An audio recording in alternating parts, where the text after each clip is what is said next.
Defense News. It's proudly sponsored by Navy Federal Credit Union. If you're a member of our nation's armed forces, the Department of Defense, or if your family is, we'd be proud to serve you too. On this episode of Defense News Weekly, we see how a major veterans organization plans to help disabled vets. And we meet veterans competing in a major wheelchair fencing competition. Plus, we go inside the lab where the Army develops your MREs. Find out how that mac and cheese is made. Finally, we hear more about Project Overmatch and how the Navy is using AI to generate a tactical edge. It's those stories and more on tap this week.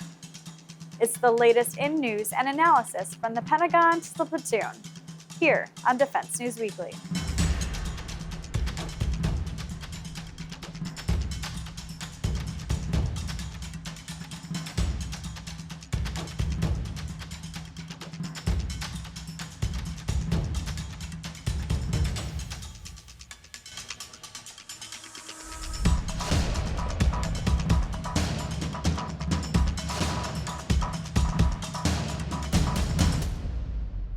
Welcome back to Defense News Weekly. I'm Andrea Scott. For more than 100 years, Disabled American Veterans has helped those who have served.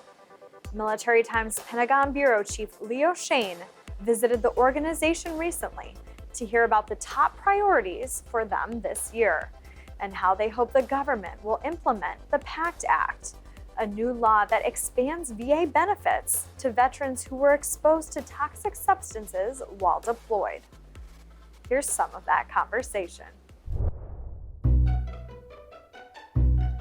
Shane, thanks for sitting down with us. I wanted to talk to you about the PACT Act and what you're hearing from veterans right now. Obviously, this was very expansive legislation for toxic exposure, new benefits, new research, lots of different things. What are veterans calling DAV about right now? What are they reaching out in terms of questions and in terms of, what they want to see and what they're hearing?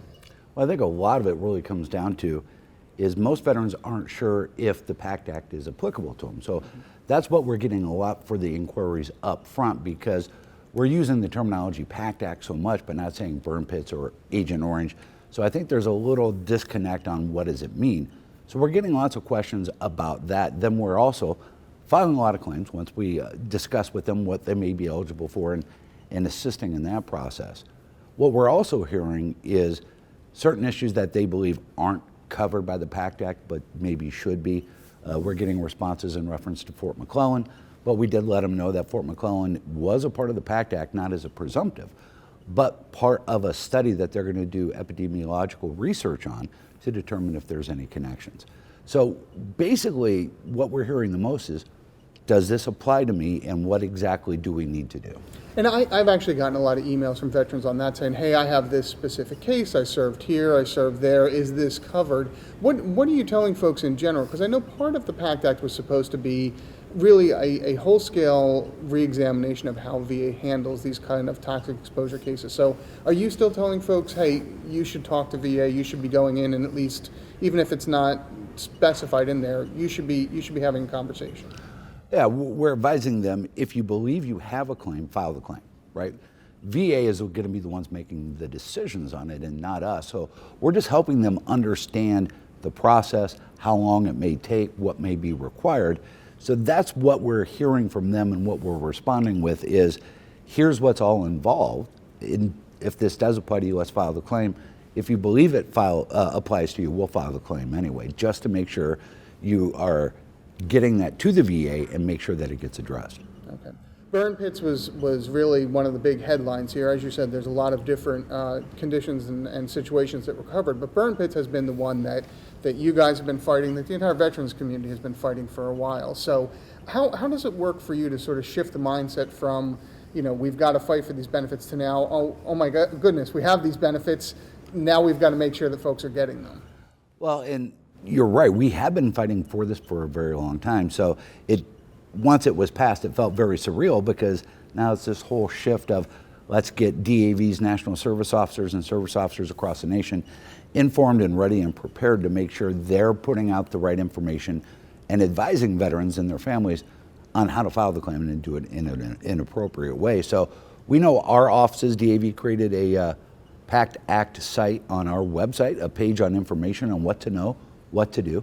We've also done information seminars around the country where our service officers are out in the field providing this specific information for veterans to make sure they understand it. But you're right, it was a little bit of a shift at first, going from fighting to advocating. And now it really becomes to getting into the weeds as far as they advocating for it, for their benefits, because they did add essentially 23 conditions. 20 of them were basically cancers. And so part of that is, well, what cancers? The law itself said cancer of the head and neck, cancer of the urological system. What does that really mean? So we've been asking those questions. The VA just put out guidance in the end of December on what conditions do impact and what don't. And we've even heard some of our veterans being denied some of those conditions prematurely before that came out.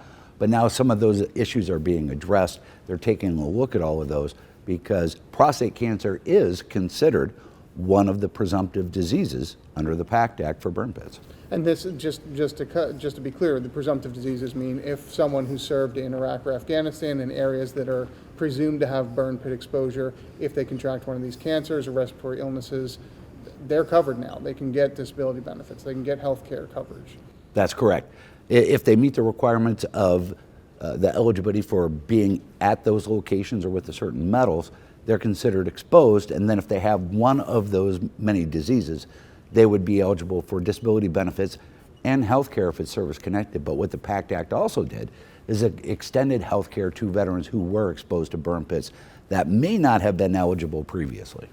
Okay, so all that said, now what comes next? Obviously, you're going to watch the implementation, but is this it? Is there still more to be done in terms of benefits and care for burn pit folks, or was everything covered in this bill?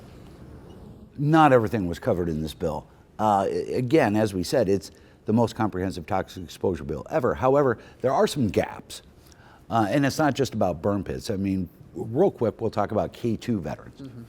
K2 veterans makes reference to Karshi-Kanabad, the base in Uzbekistan that the U.S. used from 2001 to 2005. It was a former Soviet base. We were using that for 4 years to jump into Afghanistan after 9/11. What they have determined is there were several hundreds different types of toxins there, to include petroleum in the ground, to include uranium and cyanide found in the showers. So those toxics aren't covered by the PACT Act. They are included as burn pits. So they're recognizing Uzbekistan as a location for burn pits. So they're covered for cancers related to that, but they're not covered for any condition specifically related to those unique exposures at K2.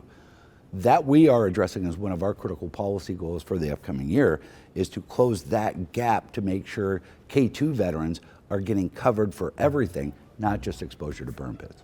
Shane, thank you so much. Appreciate it. Thank you, Leo. Thanks, Leo. When we return, we get a look at the sport of wheelchair fencing and some veterans who practice it at the highest echelons.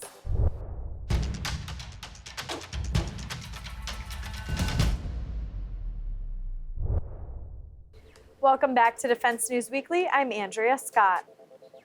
Wheelchair fencing was introduced in the Paralympics in the 1960 Games in Rome, and it's still going strong. Earlier in January, the best wheelchair fencers were in Northern Virginia for the Wheelchair and Amputee Sports Federation 2023 International Fencing World Cup. Among the competitors were veterans. Here are their stories.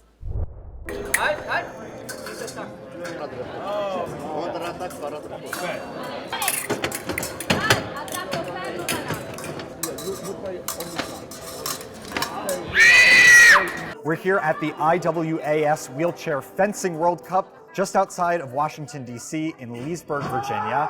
This is a major Paralympic competition that will eventually lead to the 2024 Paris Games. And we got the chance here to speak with two different veterans who are competing and learn a little bit more about their unique stories. I'm Sergeant First Class retired Patricia Deitz. otherwise known as Mama T or T within USA Para Fencing. Started fencing at the age of 14 at Morristown High School in November 1978. My best friend talked me into fencing. Fencing, I said, what the heck is fencing? She said, sword fighting. I said, ooh, that's cool. I entered the United States Army Medical Corps in August 1982 as an X-ray specialist. Went on to airborne school in December 1984 and continued on to Fort Bragg, North Carolina to the 44th Medical Brigade, and then went on to become one of the first waterborne medics, which is a medic on the Army boats. It's a hidden gem. I injured myself a ton as a jumper with bad landings hitting my head, so one of my primary injuries that qualifies me for parafencing is traumatic brain injury. I've had 24 concussions total, 18 was as a paratrooper. So, you know, you just drive on. You go, okay, I mean, I will be in the midst of a bout and completely forget where I am, what I'm doing, unfortunately. And yes, I get hit, and I just have to shake it off and go, oh, okay. I'm so passionate about getting more veterans into this sport. At present, we have 3, but we've had 8 or 9 veterans come in and out of the sport. So 3 of us at present, plus one of our referees. And that's my outreach, one of my outreaches. When you say things happen for a reason, I have to believe that, because I was hurt in 2 training accidents right off the bat, and they took about 2 years to permanently retire me. And before I knew it, my passion, my life, my plans were out the window. So my first injury was at a boot camp at Parris Island and then Camp Lejeune. So yeah, I messed up my knee, tore ACL, MCL, cartilage, meniscus tear, I mean on, and that had a multi-directional dislocation of my right shoulder. So that was pretty much, they wanted to keep me and fix me because I was supposed to do linguistics, and in the end they're just like, you're a little too broke for us. The amputation wasn't right away. My amputation was more recently in 2017. After I ended up in the wheelchair, I'm like, cut it off, I'm done. So that was a fight in itself. My VA, the Denver VA Rec Therapy, reached out to me and they're like, hey, we're gonna start doing parafencing. You wanna try it? And me, I'm kind of sulking like, why do I wanna do that? I can't do what I wanna do. And Mama T, she was like, you need to go and do it. And once I really put my whole heart into it, I was just like, yeah, this is my new thing. It's interesting how the military kind of relates, because you think about it in boot camp, they kind of break you down and build you back up. And that's kind of what fencing is. You start with this blade in your hand, and you're like, what do I do with this? You're in a foreign world and you're like, okay, I got this. I've seen it on TV, and you're like, nope. They just knock you down and be like, no, you really got to start from the beginning and learn and work your way up. And then as I'm getting it, you realize that, you know, in the military, they train you so much that it's just natural reaction. You don't have to think about it. And so with fencing, the same thing occurs, that once you get to a certain level, it's just natural knowing what movements you need to do. I'm not quite there yet, but I'm be excited to get there. You know, being military, you're here, whereas in fencing, my blade needs to be out here. So sometimes I'm in error coming back, like I'm ready to defend myself, but I need to stay out in which to defend myself and then go. So some things I have to leave behind me from the military and just go, nope, that one's not going to transfer over. We need to be going from here to here, not here to, you know. So you just get in that mode of, okay, I always have to be on guard. Being in the military, you know, it's a different on guard though in fencing. So you have to adjust. It's chess. It's mental, physical chess. So it's a very body, mind, and spirit fencing as a whole. And then to do it from a chair, it's like, okay, no worries. I'm just seated in body, mind, spirit. So it's all adapt and overcome, you know, just like in the military. I did a lot of sports and I lost that. And sports are really important for my mental health. And so I took up fencing just to fill the time. It has just been a blessing because it filled the time. I get to meet new friends, I get to learn something new, and it's honestly a hard expression to explain, because any other sport I can say I love it because it's really athletic, or I love it because this or that. I guess I kind of love it because no matter where my health takes me now, I know I can still do this. And that's exciting, where my other sports are like, once you get to a certain point in your health, they're like, yeah, why don't you take a step back? Leave all this behind. This is over here. Now we're going to focus through the squares. Leave this, whatever's going on in your injuries, whatever you experienced in combat or whatever, leave it here. Look through there. Look forward through the mask at your opponent. Yes, you take your mask off and that's still maybe there, but let's try and lessen that by giving you something that gives you more focus. And this is an ultra focused sport. It's always great to see veterans competing in sports. Don't go anywhere. Up next, our personal finance expert gives you her latest money tips.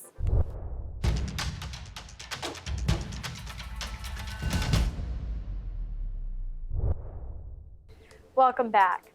On this edition of Money Minute, Navy Federal Credit Union personal finance expert Jeanette Mack helps you prepare for the latest Fed rate hike. The Federal Reserve raised rates many times in 2022. Those rising interest rates may have you feeling the pinch on your credit card bills. To keep your stress and debt low, you've got to prioritize paying down your credit cards with the high interest rates first. Check to see if your bank or credit union allows you to pay with points or get a statement credit to help bring down your balance. And set up auto pay for more than just the minimum payment. This way you're paying your debt faster and on time every time. If you've got really high balances or a lot of credit cards, a balance transfer may be the way to go. It can lower your monthly payments and give you one bill to pay. The best balance transfer offers come with no fees and low interest rates during and after the intro period. Try not to buy things with your new card until you've paid down your existing debt. Otherwise, you'll start accruing interest on new purchases and get in the way of your goal to lower your debt. Above all, stick to the plan. Keep your debt low, minimize your stress, and maximize your rewards. Thanks, Jeanette. We'll see you next time. To get more coverage of military and defense topics, navigate over to Army, Navy, Air Force, and Marine Corps Times.com and DefenseNews.com. And to be the smartest Marine in the squad when it comes to news, sign up for our Early Bird Brief for stories delivered to your inbox each weekday. It's also in audio. Check out the podcast version out now. And if social media is where you get your headlines, follow us on YouTube, Facebook, Instagram, and Twitter. When we come back, we get into the kitchen where the Army develops your favorite and least favorite MREs.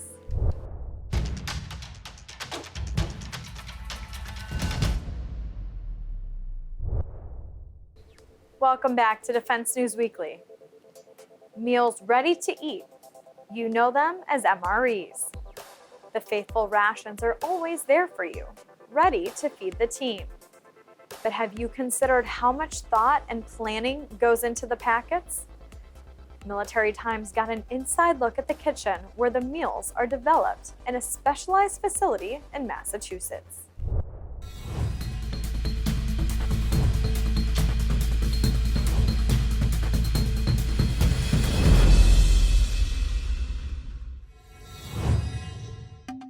Tucked away in a small Army base in Natick, Massachusetts, is a large industrial kitchen.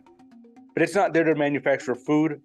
It's there to develop the meals that fuel soldiers on battlefields anywhere in the world. Military Times' Sarah Sicard visited that facility. So this looks a little bit like my elementary school kitchen. Can you tell me a little bit about where we are right now? Yes, this is the Combat Feeding Pilot Plant. And this is where we do all the research and development of rations and all the new components that go into rations. So you'll see a lot of standard industrial equipment that you would see in a regular commercial kitchen, with the mixers and the ovens and things like that. The kitchen holds a lot of equipment, but the real magic comes from the people who work there. One such person is senior food technologist Tom Yang, who showed us how to dry macaroni. What I'm going to do is not to dry to the total dryness, right, to the semi-moist stage, but still shelf stable.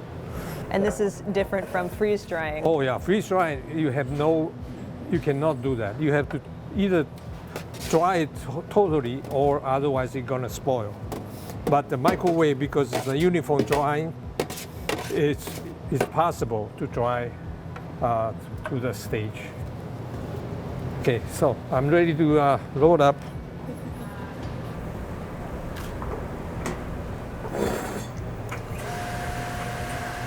This machine is 10 kilowatt, almost like a 10 household microwave jam into here. So microwave get in there to dry it. And now with rotation, hopefully it can improve the uniformity. Great. Can take about 20 minutes. This is a dry after, this is before, the same quantity, the same amount, and you can see the significant reduction of volume and of course the weight, because we remove a lot of water from here.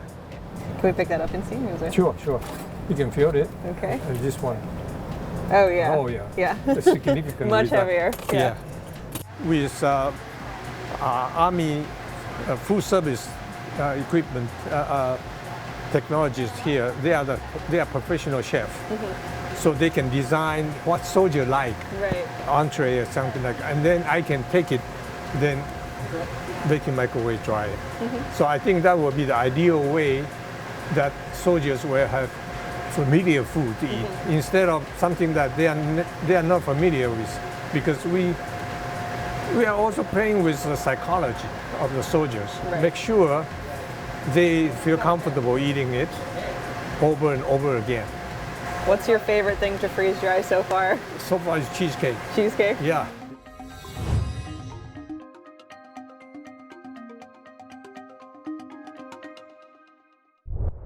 Next up, we take a look at Project Overmatch and how the Navy is using artificial intelligence and machine learning to maintain a tactical advantage.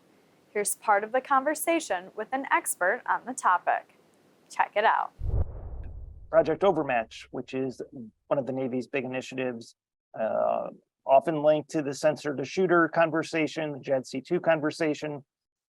How do you see AI and machine learning fitting into that conversation? What role does that play? And is it data processing? Is it image recognition? How should we think of these and how they go hand in hand, if at all?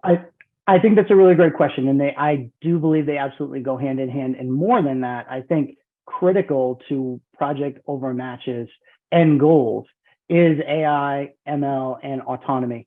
I know Project Overmatch is more than just an autonomy perspective. There's a lot of comms related with that and interconnection and networking. And we talked about JADC2 a little bit. So I think from a C5 ISR perspective, when we're talking about that battle space as a whole, and we look at AI and machine learning and autonomy, if I'm able to take a lot of autonomous vessels using a lot of artificial intelligence, and I can flood the battle space, if I can flood even the contested areas where there may not be SATCOMs available, GPS may be jammed in those areas. If I am able to use lots of smaller, passively sensing autonomous vessels, and they are constantly pulling in information and they are processing that information, if there are point-to-point comms because they are close enough still available, I can create effectively a mesh network that no one knows is there because they are now passively doing their work using all that image classification and that data processing, and they're able to pass it back. And you think about long range fires and how important that is to the Navy. Now I've created this mesh network that continues out beyond that contested battle space, all the way out to where I can keep my shooters far away to be able to do those long range fire missions. But I still have all that ISR capability, local, close in. And if they are detected, now my adversary is looking at those guys and they now need to start going active. They now need to start showing where they are. And my long range fires are still far enough away. So when we talk about autonomy, that to me is crucial to how Project Overmatch is going to achieve some of their initiatives. And then more than that, we now can use them offensively and defensively, keeping folks safe and away. And then that, to me, when we think about Project Overmatch and some of their goals, that provides capacity. I don't need a destroyer. I don't need a cruiser close in. I can, for the price of, a munition, I can have an unmanned vessel continually collecting data, processing it, shipping it off board. And even if I can't ship it off board, it can autonomously process some of that data for collection later if we needed to go that route. So yeah, I think it's crucial. And a lot of the work we're doing, my team is doing, is looking at how do I now, to me, autonomy is novel. How can I use it in these mission areas? How can I put more processing power, more machine learning capability onto those autonomous platforms to create that mesh network, to do all of the work there, and then it can be passed backwards easily. And that's all we have time for this week. Please visit us on militarytimes.com and defensenews.com for more coverage. Thank you for joining us, and we'll see you next week.